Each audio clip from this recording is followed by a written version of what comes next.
Hello बच्चों, हम chapter 2 कर रहे हैं क्लास 11th मैथ्स का रिलेशंस एंड फंक्शंस। तो ऑलमोस्ट सारी एक्सरसाइज हो गई हैं। लास्ट है ये आपकी मिसलेनियस एक्सरसाइज। ठीक है, चैप्टर 2 की मिसलेनियस एक्सरसाइज है। सारे ही क्वेश्चंस इंपॉर्टेंट हैं। चलिए देखते हैं। फर्स्ट क्वेश्चन है द रिलेशन एफ। इस क्वेश्चन में आपके दो रिलेशंस दिए हैं, एक फंक्शन एफ एक्स और एक फंक्शन जी एक्स।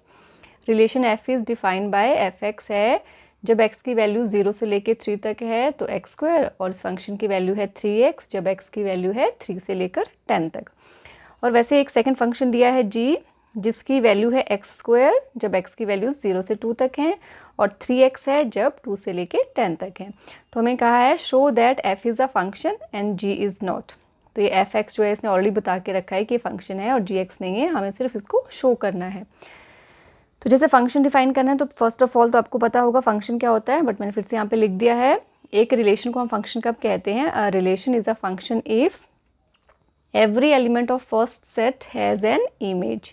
पहली बात तो जो फर्स्ट वाले सेट है आपका, ठीक है, एक्स वाला जो सेट होता है डोमेन वाला, उसमें हर एक एलिमेंट की एक इमेज प्रेजेंट हो वाई में।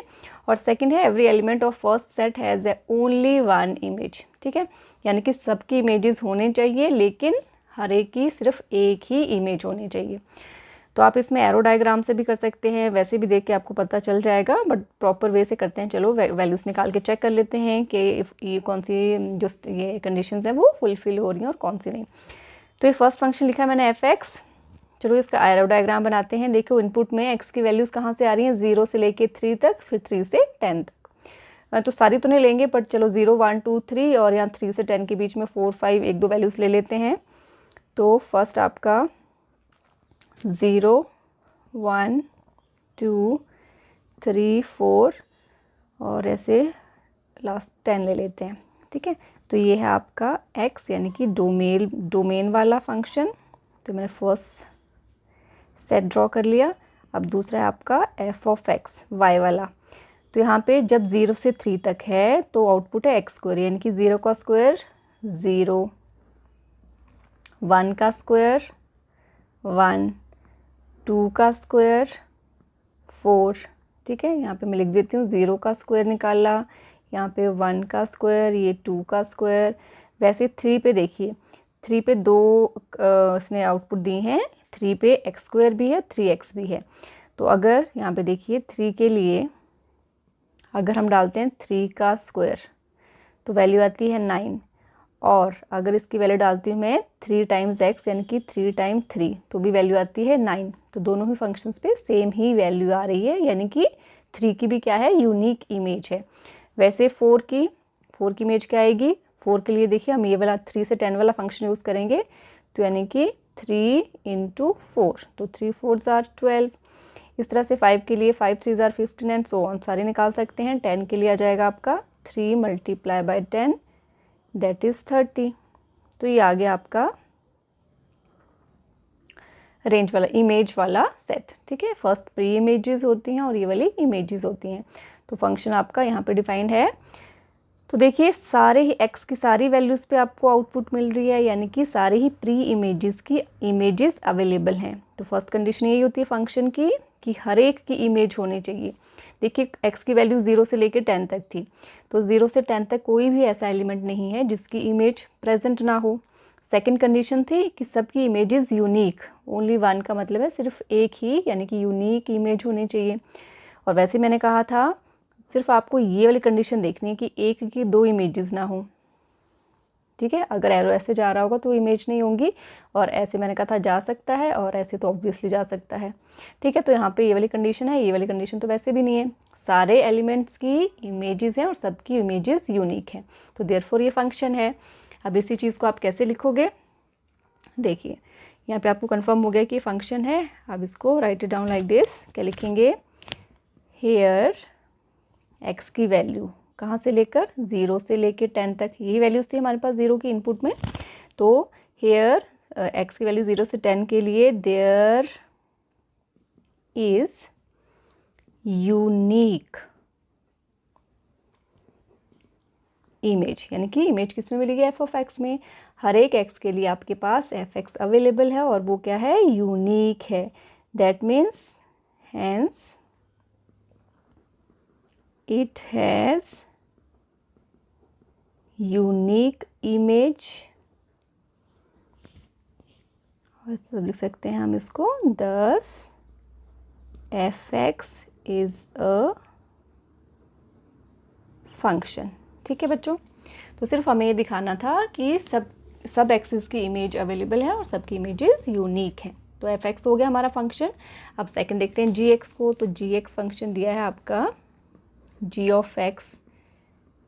जी ऑफ एक्स की वैल्यूज़ एक है आपके पास, अगेन वही एक्स स्क्वायर है, 3x है, लेकिन x की जो वैल्यूज़ हैं इनपुट के लिए वो थोड़ी सी फ़र्क है। फर्स्ट इसने कहा एक्स स्क्वायर आउटपुट मिलेगी जब x की वैल्यू 0 से 2 तक होगी, और ये है 2 से 10 के लिए। ठीक है, तो अगेन हम फिर से बना लेते हैं एरो डायग्राम। देखिए यहाँ पे ये x वाला बना रही हूँ मैं, x की वैल्यू 0, 1, 2 और फिर 3, अब सारी तो नहीं लेंगे, अप टू 10। ठीक है, इस तरह से ले लेते हैं वैल्यूज़। ओके, अभी आ गई आपकी x की वैल्यूज़। अब यहाँ पे बना लेते हैं फंक्शन ऑफ x, जिसमें आपको इसकी इमेजेस मिलनी है। तो देखिए 0 के लिए मुझे कौन सा फंक्शन देखना है, x की वैल्यू 0 के लिए मुझे एक्स स्क्वायर वाला फंक्शन देखना है। तो 0 का स्क्वायर, यहाँ पे कौन सा फंक्शन देख रहे हैं हम, एक्स स्क्वायर वाला, तो 0 का स्क्वायर हो गया 0। ठीक है, और 1 के लिए भी कौन सा फंक्शन देखना है, 0 और 2 के बीच में सभी वैल्यू के लिए एक्स स्क्वायर देखना है, तो 1 का स्क्वायर अगेन 1। अब 2 के लिए, अब देखिए 2 यहाँ पर भी है, यहाँ पर भी, एक्स की वैल्यू 2 के लिए ये वाला फंक्शन भी, ये वाला भी, चलो दोनों पे, यानी कि 2 में आपको क्या क्या वैल्यू मिल रही है। अगर मैं यहाँ पे फंक्शन यूज़ कर रही हूँ एक्स स्क्वायर वाला, ठीक है, तो वैल्यू मिल रही है 2 2 ज़ा 4। और अगर हम यहाँ पे ये वाला फंक्शन यूज़ कर रहे हैं 3x, क्योंकि दोनों ही है ना इसके फंक्शंस, देखिए 2 के ऊपर ये भी है और 2 के ऊपर ये भी है, तो मुझे दोनों चेक करने पड़ेंगे। 3 × 2 6। अब देखिए आगे तो मुझे चेक करने की ज़रूरत ही नहीं है, यहीं पे पता चल गया 2 की 2 इमेजेस आ रही हैं, यानी कि 2 की तो यूनिक इमेज है ही नहीं। ओके, ऑल्दो आपको सबकी इमेजेस मिलेंगी, इन पे बाकी चेक कर सकते हैं, बाकी के लिए तो कन्फ्यूजन है नहीं ना। देखो 3 के लिए 3 3 ज़ा 9, 4 के लिए 4 3 ज़ा 12, वैसे सबकी मिल जाएगी, और 10 के लिए 10 3 ज़ा 30। बस कहाँ पे प्रॉब्लम आ रही है, यहाँ इस वाले पोर्शन में, क्योंकि 2 की 2 इमेजेस हैं। तो बस अब इसको आपने लिख देना इस तरह से। क्या लिखेंगे, जी एक्स के लिए हम कर रहे हैं solve for x is equals to 2। G X की वैल्यू क्या आ रही है, एक वैल्यू आ रही है 4 और एक 6, 4 and 6। दस क्या लिख देंगे इसमें, 2 has 2 different images, hence G X का फंक्शन तो है नहीं, तो हम लिखेंगे हैंस रिलेशन। रिलेशन तो है, रिलेशन तो सारे ही हैं, लेकिन फंक्शन नहीं है ये, तो relation G X is not a function. ठीक है, तो एफ एक्स फंक्शन है और जी एक्स फंक्शन नहीं है, और क्यों नहीं है वो हमने अच्छे से एक्सप्लेन कर दिया। ठीक है, तो ये हो गया आपका क्वेश्चन नंबर 1 कंप्लीट। ओके बच्चों, क्वेश्चन नंबर 2 है मिसलेनियस एक्सरसाइज का। If F X is equals to X square then find F of 1.1 minus F of 1 upon 1.1 minus 1। F of X हमें गिवन है, एफ ऑफ एक्स है X square. तो सबसे पहले हमें सारी वैल्यूज़ निकालते हैं। एफ ऑफ एक्स अगर इतना है तो एफ ऑफ 1.1 कितना होगा। देखिए यहाँ पे एक्स को किससे रिप्लेस कर लिया, 1.1 से, तो यहाँ पर भी एक्स को किससे रिप्लेस कर लेंगे, 1.1 से, तो 1.1 का स्क्वायर होता है 1.21। फिर हमें नेक्स्ट चाहिए एफ ऑफ 1, तो एफ ऑफ एक्स में एक्स की जगह पर रिप्लेस कर लिया हमने 1 से, तो एक्स की जगह यहाँ पे भी 1 आ जाएगा, तो 1 का स्क्वायर दैट इज़ 1। ठीक है, तो अब सीधा यहाँ पे पुट कर देते हैं वैल्यूज़। अब हमें बोला था यहाँ पे क्या फाइंड करना था, F of 1.1 minus F of 1 upon 1.1 minus 1। तो एफ ऑफ 1.1 आ गया हमारे पास 1.21 और एफ ऑफ 1 आ गया है 1। ठीक है, और अपॉन में 1.1 माइनस 1, तो कितना आ जाएगा ये सॉल्व करके, 1.21 में से 1 गया तो बचा 0.21, 1.1 में से 1 गया तो बच गया 0.1। तो यहाँ पे अगर हम 0 लगा दें, 2 डेसिमल प्लेसेस, डेसिमल से डेसिमल गया, 21/10 इज 2.1। तो आगे आंसर, सिंपल सा क्वेश्चन था। चलिए देखते हैं नेक्स्ट क्वेश्चन। ओके बच्चों, ये है question number 3। Find the domain of the function. F x function दिया हमें। एफ एक्स फंक्शन क्या है? X square plus 2x plus 1 upon x square minus 8x plus 12। तो यहाँ पे हमें निकालना है डोमेन ऑफ द फंक्शन। तो डोमेन ऑफ द फंक्शन का मतलब है x की वैल्यू। ठीक है, x की वैल्यूज जो होती हैं वो होती हैं डोमेन, और f ऑफ x की जो वैल्यूज होती हैं वो होती हैं रेंज। ठीक है, पहले भी हम ये चीज़ डिस्कस कर चुके हैं। तो देखिए कैसे निकालना है हमें। यहाँ पे बेसिकली हमारे को x की वैल्यूज़ निकालनी है। तो पहले हम इसको थोड़ा सा सिंप्लीफाई कर लेते हैं। सिंप्लीफाई इन द सेंस कि हम इसके फैक्टर्स निकाल लेते हैं। ठीक है, ये सारे आपके रियल फंक्शंस हैं, तो सारी रियल वैल्यूज़ हो सकती हैं। चेक करते हैं कि क्या सारे रियल नंबर डोमेन है या नहीं है। तो कैसे करेंगे, पहले इसको थोड़ा सा सॉल्व करते हैं। F of X is equals to, यहाँ पे देखो देख के पता चल रहा है x प्लस 1 का होल स्क्वायर है, लेकिन किसी को कन्फ्यूजन है तो इसको split in the middle term से ऊपर और नीचे दोनों सॉल्व कर लेते हैं। यहाँ पे प्रोडक्ट कितना चाहिए 1 और सम कितना चाहिए 2। तो एक्स स्क्वायर प्लस 2x को हम लिख सकते हैं x प्लस एक्स। ठीक है ना, x प्लस एक्स ऐड करके 2x आ गया और मल्टीप्लाई करके एक्स स्क्वायर आ गया। ठीक है, अपॉन में हमें सम चाहिए -8 और प्रोडक्ट चाहिए 12। तो नंबर्स क्या हैं, स्प्लिटिंग लगा रहे हैं हम यहाँ पे। तो नंबर्स आ जाएंगे 6 2 12 और 6 और 2 8। तो यहाँ पे -2x -6x प्लस 12। तो ऊपर देखिए x कॉमन निकालिए फर्स्ट सेकंड टर्म में, तो अंदर बचा x प्लस 1 प्लस यहाँ पे कुछ भी कॉमन नहीं है तो 1 कॉमन निकालिए, अंदर बच गया x प्लस 1। अपॉन में देखिए इन दोनों टर्म्स में x कॉमन है, अंदर बच गया x -2, और इन दोनों में -6 कॉमन निकाल लेंगे तो अंदर बचेगा x -2। ठीक है ना, माइनस क्यों निकाला हमने कॉमन, क्योंकि हमारे को अंदर भी क्या चाहिए था माइनस, यहाँ पे सेम चाहिए था। अब देखो ब्रैकेट ओपन करके मैं वापस -6x और प्लस का 12 मिल जाएगा। ठीक है, सिंपल फैक्टराइजेशन है। तो ऊपर हमारे फैक्टर्स बन गए x plus 1 into x plus 1, और नीचे फैक्टर्स बन गए x -2, इन दोनों में कॉमन है, और दूसरा x -6। ठीक है, अब देखिए इसकी डोमेन कैसे निकालेंगे यहाँ से। तो आपको पता है ये आपका p अपॉन क्यू की फॉर्म में आ गया, पॉलिनोमियल फंक्शन है। तो हमें पता है कोई भी रियल नंबर डिनोमिनेटर जो है वो 0 नहीं हो सकता। ठीक है, 1/0 फॉर्म जो होती है वो अनडिफाइंड होती है। तो हमें पता है यहाँ पर ये डिनोमिनेटर जो है वो 0 नहीं हो सकता। तो आप इसे लाइंस में लिख भी सकते हो यहाँ पर, in real numbers the denominator can not be zero, therefore denominator क्या है हमारा x -2 इंटू एक्स -6। ये क्या है, ये 0 नहीं होना चाहिए। दैट मीन्स कि x -2 either x -2 is not 0 और x -6 इज़ नॉट 0। तो यहाँ से क्या है, x की वैल्यू 2 नहीं हो सकती और x की वैल्यू 6 भी नहीं हो सकती।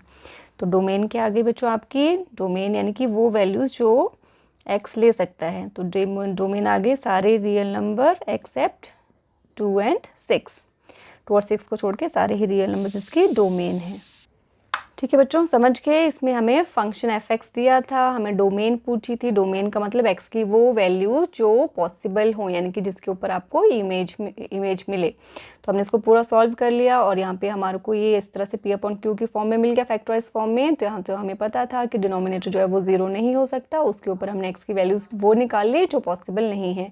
तो इन दोनों वैल्यूज़ के अलावा एक्स जो है वो कोई भी वैल्यू ले सकता है। दैट मीन्स की डोमेन क्या है, सारे रियल नंबर्स एक्सेप्ट 2 और 6। क्वेश्चन नंबर 3 डन है। अब देखते हैं क्वेश्चन नंबर 4। ओके बच्चों, ये है क्वेश्चन नंबर 4 मिसलेनियस एक्सरसाइज का। Find the domain and the range of the real function f defined by f of x is under root के अंदर है x -1। ठीक है, आपको बोला है कि ये क्या है, एक रियल फंक्शन है। ठीक है, यानी कि इसकी डोमेन रेंज जो होंगी वो रियल नंबर्स के बीच में ही होंगी। अब देखिए डोमेन के लिए आपको पहले लिख लेते हैं फंक्शन जो दिया है F X is equals to under root x -1, ये दिया फंक्शन। अब देखिए as I can write as f of x is a real function. ठीक है, एफ ऑफ एक्स क्या है, रियल फंक्शन है, और यानी कि इसमें इनपुट और आउटपुट में सारी रियल वैल्यूज़ ही होंगी। तो रियल वैल्यूज़ को छोड़ के बाकी बचते हैं आपकी इमेजिनरी। देखिए यहाँ पे ये फंक्शन की वैल्यू है अंडर रूट के अंदर। अगर अंडर रूट के अंदर कोई भी नेगेटिव नंबर आ जाता है तो वो क्या होता है, वो रियल नहीं होता, दैट इज़ इमेजिनरी। ठीक है, तो यानी कि हमारी जो यहाँ पे रूट के अंदर वैल्यू है वो नेगेटिव तो कभी आ ही नहीं सकती रियल के लिए, तो ये क्या होना चाहिए, पॉजिटिव। ये हमें पता है कि रियल फंक्शन जो होते हैं वो अगर हम स्क्वायर रूट की फॉर्म में लिखें अंडर रूट के अंदर रेडिकल्स की फॉर्म में, तो रेडिकल के अंदर नेगेटिव नंबर नहीं आ सकता, बाकी सारे नंबर पॉसिबल हैं। तो यहाँ से as F X is a real function therefore, यहीं से आई कैन राइट कि रूट के अंदर की जो वैल्यू है that should be a positive value. Positive value मतलब 0 या 0 से बड़ी। तो इसको सॉल्व कर लेते हैं। अब आपको यहाँ पे सिर्फ x निकालना है, तो -1 के साथ हम एक +1 कर लेंगे, तो राइट में भी हम +1 कर लेंगे। तो ये हो गया आपका x should be greater than 1। ठीक है, तो x की वैल्यू इस फंक्शन में x जो है वो कोई भी वैल्यू ले सकता है, 1 या 1 से बड़ी, 1 से छोटी पॉसिबल नहीं है। तो यहीं से हमें डोमेन मिल गई इसकी। तो डोमेन क्या हो गई इसकी, डोमेन आ गई इसकी 1 इंक्लूडेड है और अप टू इन्फिनिटी, सारे ही positive real number greater than 1, including 1 also, sorry. ठीक है, तो डोमेन आ गई। अब हमें निकालनी है रेंज। तो रेंज क्या होती है, एफ एक्स फंक्शन की वैल्यू जो भी डोमेन पे आती है। अब देखिए आपकी जो डोमेन है एक्स की वैल्यू क्या है, 1 से लेके स्टार्ट है, 1 2 3 कुछ भी हो सकती है, 1.1 एंड सो ऑन। तो अब हम चेक कर लेते हैं एफ ऑफ एक्स। ठीक है, तो एफ ऑफ एक्स हमें दिया था अंडर रूट एक्स माइनस 1। अगर मैं 1 पे वैल्यू निकालूँ तो आती है 1 - 1 यानी कि 0। ठीक है, बाकी एक्स की वैल्यू 1 से बड़ी होंगी, जैसे 2 ले लो, तो 2 - 1 इज़ 1, 1 का स्क्वायर रूट इज़ 1। वैसे एफ ऑफ 2.2 3 4 सब निकालो, कुछ ना कुछ वैल्यू आपको यहाँ पर मिल ही जाएगी। बट क्या 0 से छोटी वैल्यू पॉसिबल है, पॉसिबल ही नहीं है, क्योंकि एक्स की वैल्यू 1 या उससे बड़ी है। ठीक है, बाकी आप एफ ऑफ 3 जिस मर्जी पे निकालो वैल्यूज़ मिल ही जाएंगी। आपको देखना था कि सबसे छोटी वैल्यू कहाँ से स्टार्ट हो रही है, तो 0 से पहले तो कोई वैल्यू नहीं मिलेगी। तो 0 जो है वो फंक्शन वैल्यू दे रहा है किसी इनपुट के ऊपर, तो रेंज जो है सबसे छोटी वैल्यू है 0। 0 क्या है, इंक्लूडेड, और बाकी तो पॉजिटिव रियल नंबर कोई भी आ जाएगा। अब जो मर्जी एक्स की वैल्यूज़ डाल के देख लीजिए, आपको एक्स की कोई भी ऐसी वैल्यू नहीं है जिसके ऊपर रेंज यानी कि फंक्शन ऑफ एक्स जो है वो 0 से छोटी वैल्यू दे। और वैसे भी आपको पता था रियल फंक्शन है, तो ये रियल नंबर्स ही आएंगे, तो हम सारे रियल नंबर्स डाल के देख लेंगे वो जो डोमेन में। तो डोमेन में नंबर्स हैं 1 से लेके इन्फिनिटी तक, वहाँ पे हमने डाल के देख लिए सारे नंबर, तो 0 से छोटा कोई नंबर नहीं है। तो रेंज इस तरह से मिल गया आपको डोमेन और रेंज। ठीक है, क्लियर। अगेन मैं एक बार एक्सप्लेन कर रही हूँ, आपको डोमेन निकालनी है तो फंक्शन में वो सारी वैल्यू जो एक्स ले सकता है, तो वो चेक करने के लिए आपको कुछ ना कुछ क्राइटेरिया वहाँ पे लगाना पड़ेगा। यहाँ पे हमें पता था रूट के अंदर दिया है, तो हमें पता है रूट में नेगेटिव नंबर नहीं होगा, तो रूट के अंदर वाला number that should always be positive. Positive का मतलब ग्रेटर देन इक्वल्स टू 0। वहाँ से सॉल्व करके हमने एक्स की कंडीशन निकाल ली, एक्स कौन कौन सी वैल्यूज़ ले सकता है, वो डोमेन आ गई। अब उन वैल्यूज़ के ऊपर वाई कौन सी वैल्यू, वाई मतलब F of x, F of x कौन कौन सी वैल्यू ले सकता है, तो हमने देख लिया वो 0 से इन्फिनिटी के बीच कोई भी वैल्यूज़ ले सकता है। So this is how we have find out the domain and range of this function. Now we'll move to the question number 5. Okay बच्चों, next question भी same ही है। Find the domain and range of the real function f defined by f of x is equals to mod of x minus 1. तो I hope कि आपने पिछले videos देखे हैं, उसमें आपने मॉडुलस फंक्शन देखा है। मॉडुलस फंक्शन हमेशा क्या देता है, पॉजिटिव वैल्यूज़। तो यहाँ पे देखिए हमें बोला है, यहाँ पे ये दो फंक्शन क्या है, रियल फंक्शन, यानी कि डोमेन और रेंज जो है दोनों ही रियल नंबर्स में से होंगी। ठीक है, तो डोमेन क्या होती है, एक्स की कोई भी वैल्यू जो ये फंक्शन ले सकता है। ठीक है, तो अब देखिए कोई ऐसी वैल्यू है जो एक्स नहीं ले सकता, चलो लेकर देखते हैं। पहले हम डोमेन फाइंड आउट करने के लिए प्रैक्टिस कर रहे हैं। तो फॉर डोमेन एक्स की वैल्यू देखते हैं। चलो इस फंक्शन में एफ ऑफ एक्स निकाल रहे हैं हम लोग। एक्स की जगह चलो मैंने कोई पॉजिटिव वैल्यू ले ली, पहले कोई भी 3 ले लिया। चलो 3 - 1, तो वैल्यू आ गई 2। एफ ऑफ एक्स 3 के ऊपर 2 आ गया। ठीक है, यहाँ पे मैंने क्या लिया था, x3 कोई पॉजिटिव वैल्यू।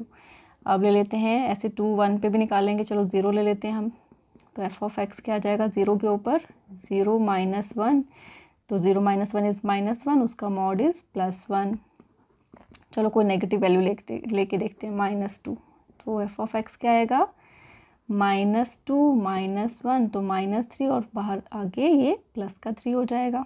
ठीक है। ऐसे आप कोई भी पॉजिटिव नेगेटिव कोई भी वैल्यूज़ डेसिमल वाली कोई भी रियल वैल्यू एक्स में डाल के देख लीजिए, आपको आउटपुट मिलेगी ही, और that would be different for each, unique values मिलेंगी। आप जितनी मर्जी आप डाल के चेक कर सकते हो।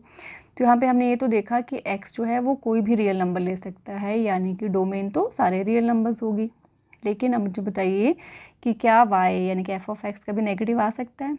आपको पता है मॉड के बाहर कभी नेगेटिव वैल्यू नहीं आएगी, तो इसकी रेंज क्या होगी? अब यहाँ पे एक और वैल्यू में डाल के आपको चेक करवा लेती हूँ। 1 डालते हैं अगर, तो f ऑफ x क्या आएगा?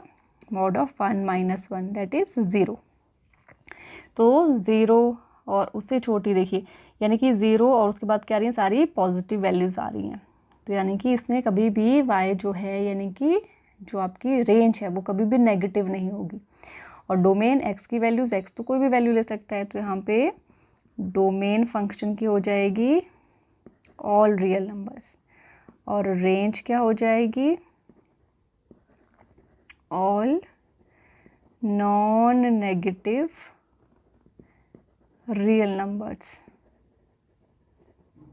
ठीक है, सारे ही नॉन नेगेटिव रियल नंबर्स जो हैं वो इसके रेंज होंगे।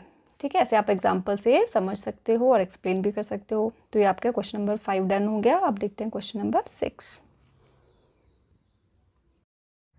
ओके बच्चों, क्वेश्चन नंबर 6 है मिसलेनियस एक्सरसाइज का। लेट फंक्शन में ये देखिए ऑर्डर पेयर दिया है आपका x and x square upon 1 plus X square. तो जो पहले वाला होता है वो डोमेन होता है, दूसरा वाला रेंज होता है। ठीक है, ये आपका इनपुट वाला सेट होता है, ये आउटपुट वाला सेट, यानी कि ये डोमेन और ये रेंज।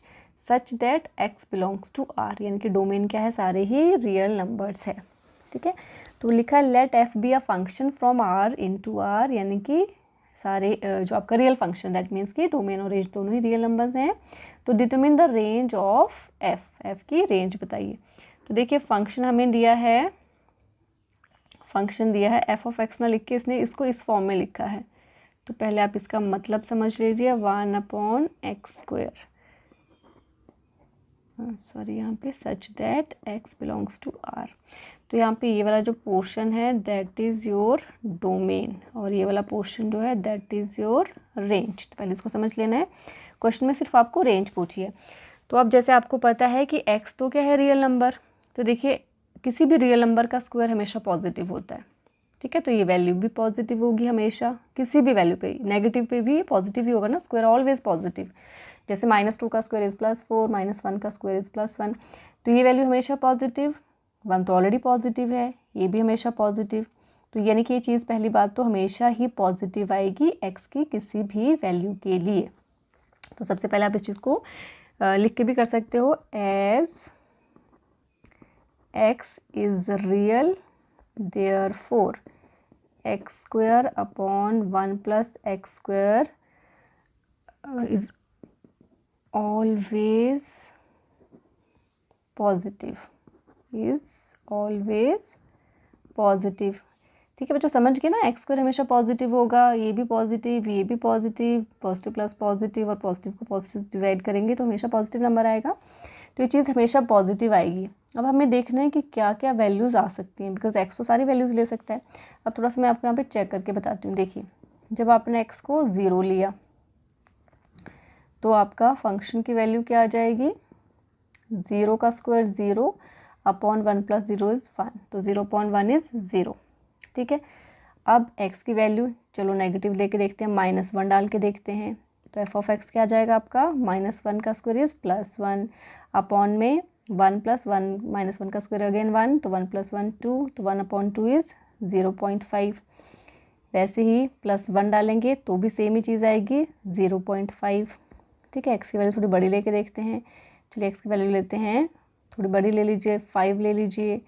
तो क्या हो जाएगा? 5 का स्क्वायर ऊपर आएगा 5 का स्क्वायर यानी कि 25, नीचे 25 + 1 26। हमेशा डिनोमिनेटर जो है वो न्यूमरेटर से बड़ा होगा। कितना बड़ा होगा? 1 अमाउंट से बड़ा होगा। तो हमेशा आपकी जो फ्रैक्शन है, कौन सी फ्रैक्शन बनेगी? हमेशा प्रॉपर फ्रैक्शन, और प्रॉपर फ्रैक्शन हमेशा क्या होती है? 1 से छोटी। यहाँ पे भी आपका ये 0.9 समथिंग आ जाएगा। तो यहाँ पे बोलने का मतलब है, देखो जो डिनोमिनेटर है यानी कि 1 प्लस एक्स स्क्वायर जो है वो हमेशा ही किससे बड़ा होगा? न्यूमरेटर से बड़ा होगा। एक मिनट, ठीक है। ये जो 1/x² है ऑब्वियसली हमेशा x² से बड़ा ही होगा, तो जब न्यूमरेटर छोटा होता है डिनोमिनेटर से तो वो प्रॉपर फ्रैक्शन होती है, यानी कि x²/1 + x² हमेशा ही छोटा होगा 1 से। ऐसी कोई वैल्यू नहीं x की जिसके ऊपर एग्जैक्टली 1 हो, 0.999 समथिंग हो सकता है, but it could never be 1, क्योंकि ये क्या है, एक प्रॉपर फ्रैक्शन है। ठीक है, पढ़ा ना छोटी क्लासेस में प्रॉपर एंड इम्प्रॉपर फ्रैक्शन। तो प्रॉपर फ्रैक्शन जो होती है जिसमें कि डिनोमिनेटर बड़ा होता है न्यूमरेटर से, वो हमेशा 1 से छोटी होती है। तो आप कोई मर्जी वैल्यूज़ डाल के देख लीजिए, ये मिनिमम वैल्यू 0 देगा और मैक्सिमम 1 से छोटी होगी। ठीक है, आप जितनी मर्जी वैल्यूज़ यहाँ पे डाल के x की ट्राई कर सकते हो। तो बस यहाँ से हमें मिल गया as x is the real, therefore ये हमेशा क्या होगी, पॉजिटिव वैल्यू होगी। एंड मोर ओवर जो आपका x²/1 + x² है वो हमेशा क्या होगा, 1 से छोटा होगा। वो मैंने आपको चेक करके बता दिया कैसे होगा। ठीक है, और इसकी मिनिमम वैल्यू 0 भी दिखा दी हमने। तो यहाँ पे for x is equals to 0, x²/1 + x² क्या आ गया हमारे पास 0। तो हमने देखा मिनिमम वैल्यू 0 और मैक्सिमम 1 है यहाँ पर। तो therefore I can right range of function f of x कितनी हो जाएगी, 0 इंक्लूडेड और 1 एक्सक्लूडेड। 1 इंक्लूडेड नहीं है तो मैं इसके लिए ओपन ब्रैकेट लगाई। तो इम्पोर्टेंट क्वेश्चन था ये, आगे इसकी रेंज। ओके बच्चों, ये है क्वेश्चन नंबर 7 मिसलेनियस एक्सरसाइज का।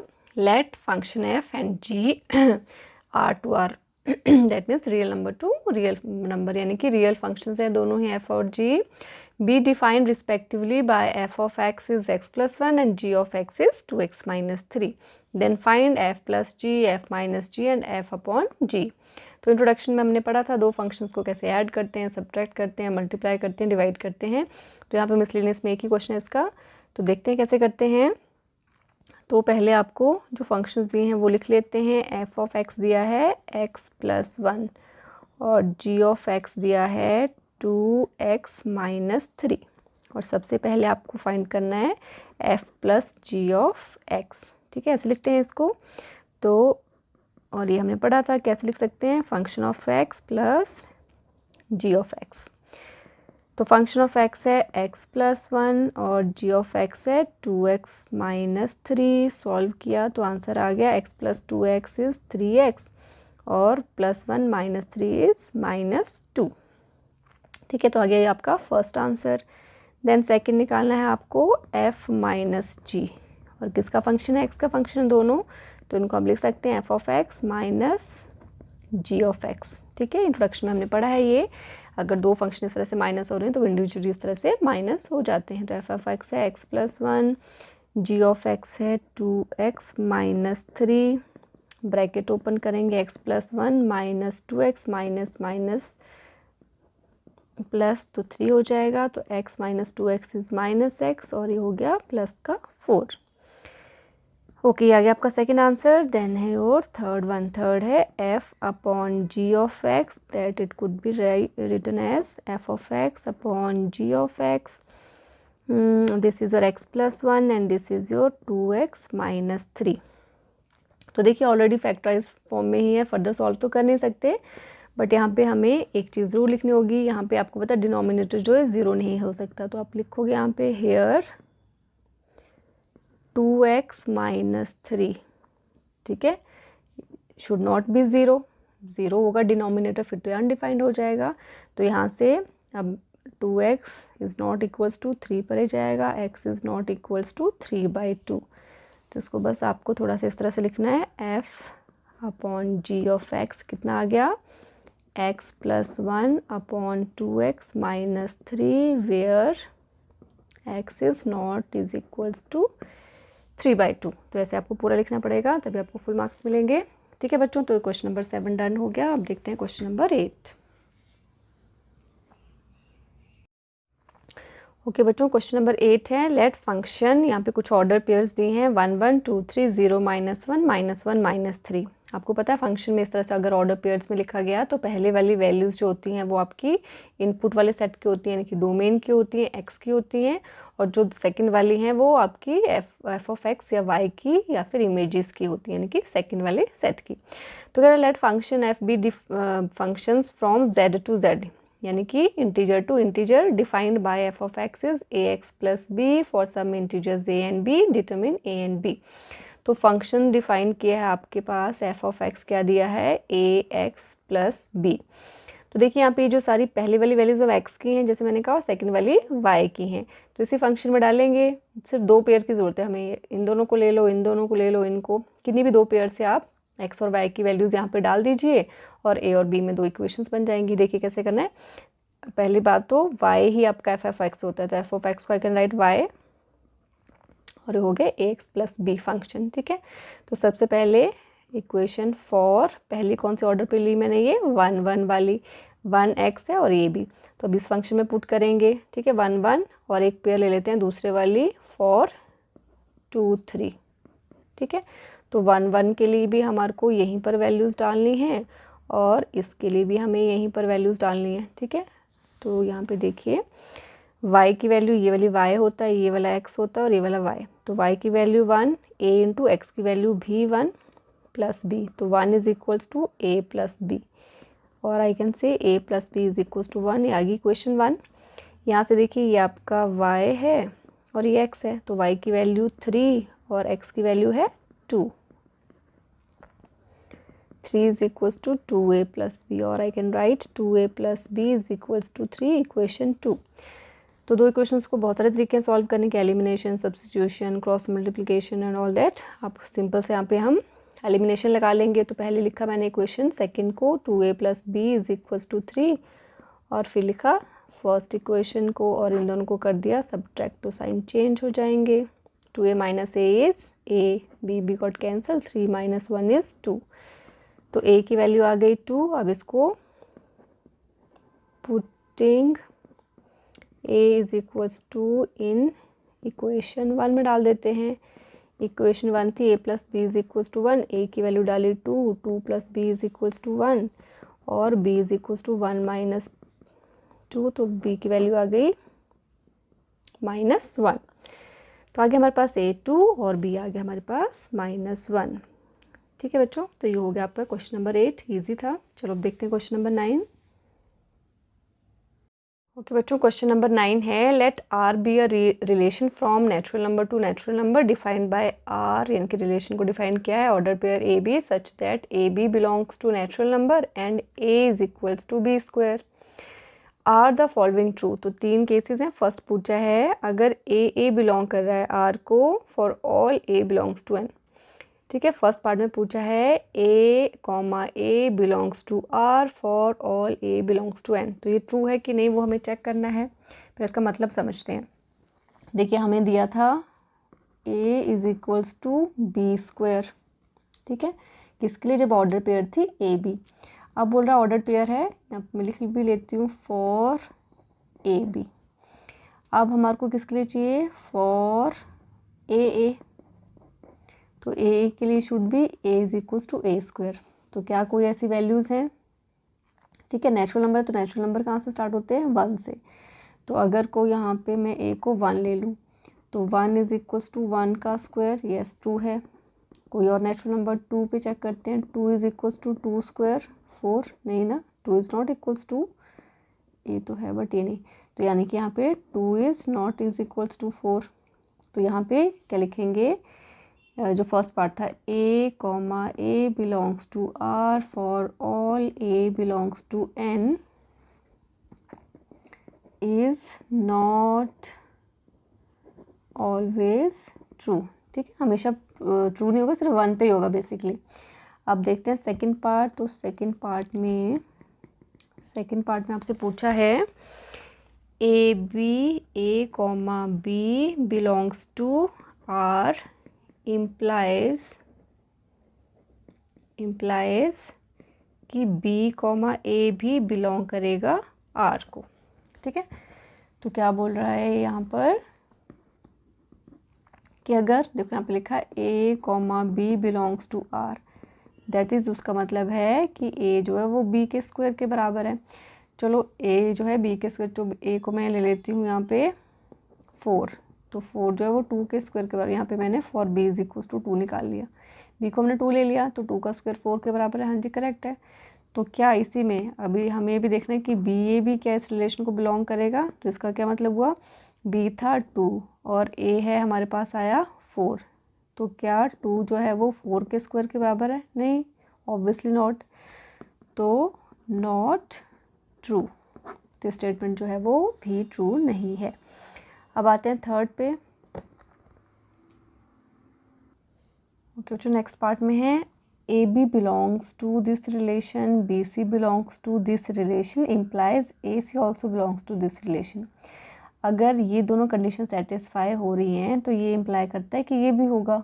इसको चेक करते हैं क्या ये ट्रू है या नहीं है। तो ये दोनों कंडीशन फुलफिल चाहिए। ये देखिए A B belongs to R का मतलब हुआ, इसका मतलब हुआ कि A is equals to B square, ठीक है। और B C belongs to R का मतलब हुआ, इट इम्प्लाइज कि B is equals to C square.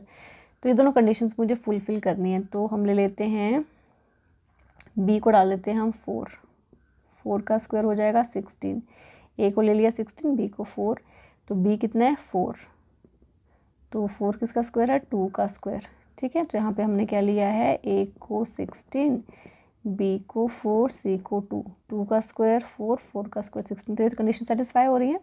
अब हमें चेक करना है क्या कि इसकी इम्प्लीकेशन ये है क्या कि ए सी भी आर को करेगा बिलोंग। तो चेक करते हैं, इसका मतलब हुआ A C belongs to R, तो दैट इज़ इसका मीनिंग होना चाहिए कि A is equals to C square. Check करते हैं ऐसा है कि नहीं।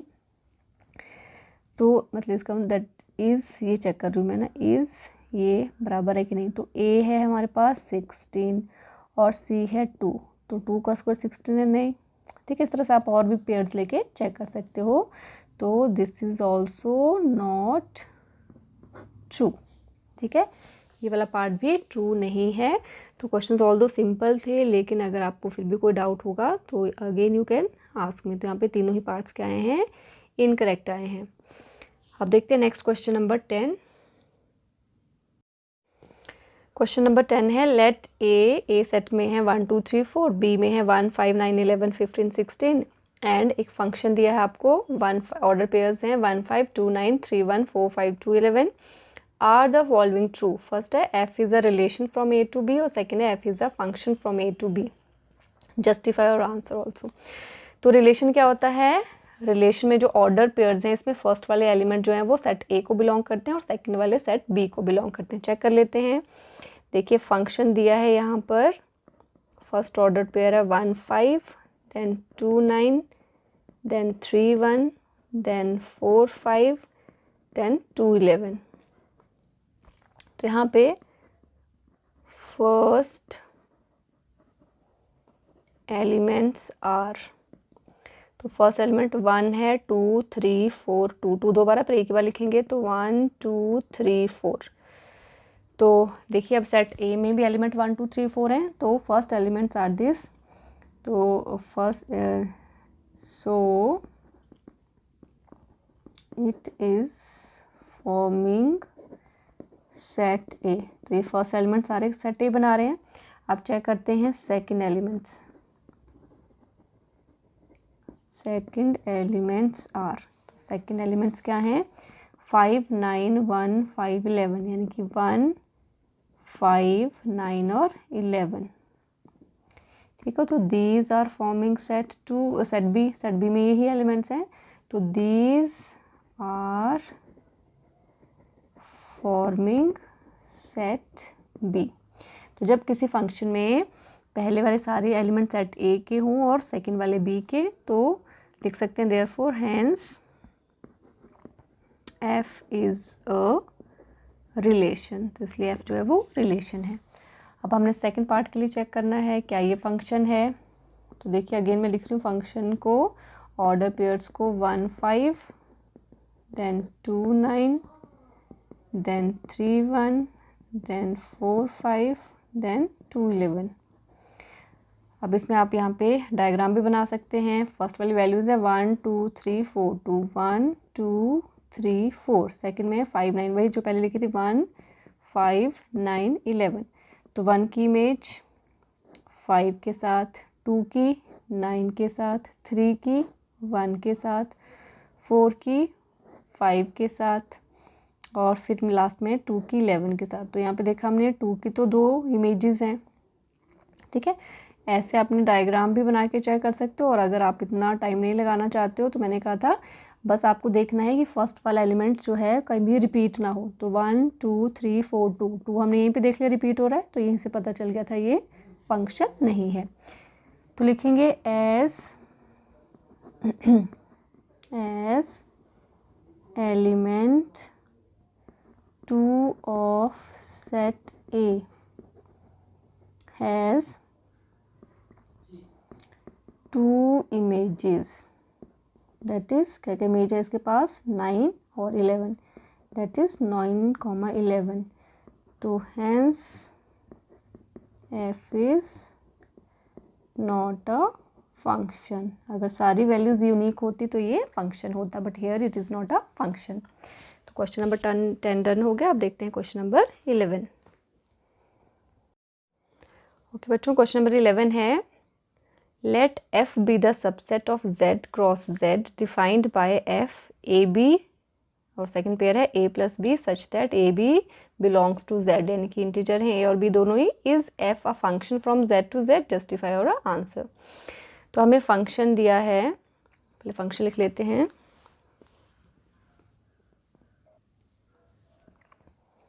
फंक्शन है f is equals to A B A plus B such that A B belongs to integers. ठीक है, तो ए और बी दोनों ही क्या है इंटीजर। थोड़ी सी वैल्यूज़ लेके देखते हैं। आपको होता है फर्स्ट पार्ट अभी बताया था मैंने डोमेन होता है, और सेकंड वाला पार्ट आपका रेंज होता है। तो अगर हर एक डोमेन पे हमारे को हर एक डोमेन के एलिमेंट पे अगर हमें यूनिक एलिमेंट मिलता है रेंज में, तो ये फंक्शन होगा।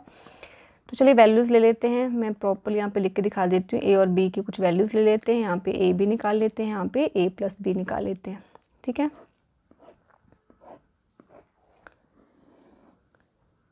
तो ये सारे क्या हैं, ए और बी इंटीजर हैं। चलिए पहले 0 0 ले लेते हैं, फिर 0 1 ले लेते हैं, फिर 1 और 0 ले लेते हैं। पहले इतने पे ही चेक कर लेते हैं।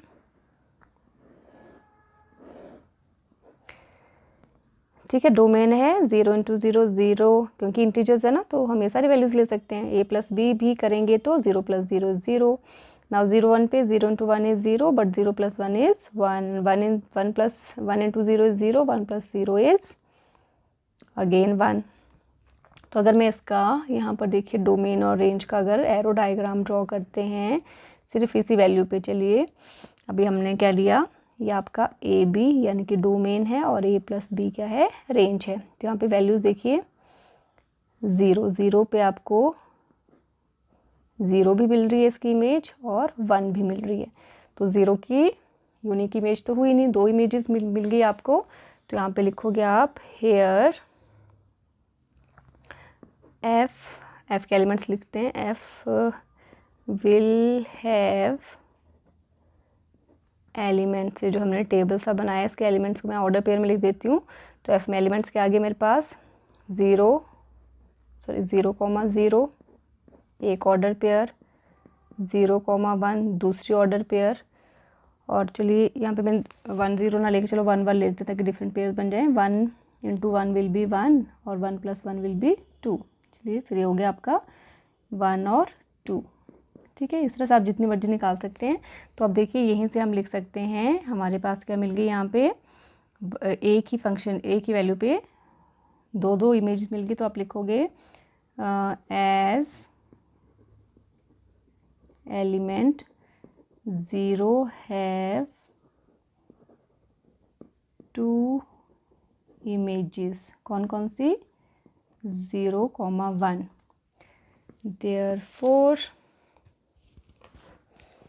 therefore it does not have a unique image, hence f is not a function। ठीक है बच्चों, तो आई थिंक क्लियर हो गया आपको। अब है लास्ट क्वेश्चन इस एक्सरसाइज का।